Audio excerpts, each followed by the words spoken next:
Anyone who gets into a shootout with the law will get the book thrown at them. Today, though, a surprising verdict from a jury in Pueblo County. A man who shot and wounded two sheriff's deputies convicted on some of his charges, but not others. Good evening, I'm Bart Bedsole. And I'm Heather Skold. Thanks for making us your choice for your news at 10 o'clock. A mixed verdict today for a Pueblo West veteran accused of shooting and wounding Pueblo County deputies. He opened fire on them 2 years ago, right after calling it a threat to blow up Tennessee lawmakers.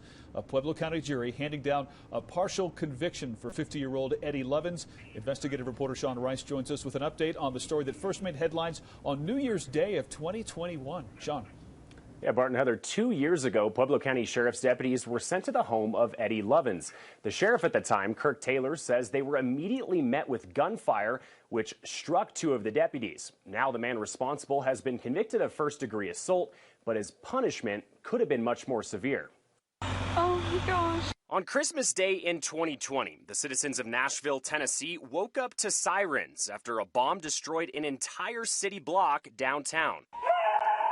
So you can imagine the fear when they received a bomb threat at the Tennessee state capitol just 1 week later. That call traced back to a home in Pueblo West where responding deputies were met by an assault rifle ambush the moment they arrived. He wasn't just shooting at my deputies on that one instance. He continued to constantly fire rounds out of his home. According to arresting documents, Lovins made it clear to officials that he would not be friendly to any officers who arrived, and Sheriff Taylor said that his house was wired with explosives. But his attorney argued in court that Lovins, an Iraq war veteran, was suffering from an episode of PTSD and had been drinking before deputies arrived. On Tuesday, a Pueblo County jury handed in a rather convoluted verdict. Lovins was acquitted on charges of false reporting of explosives, multiple counts of second-degree assault, and some counts of first-degree assault on a police officer.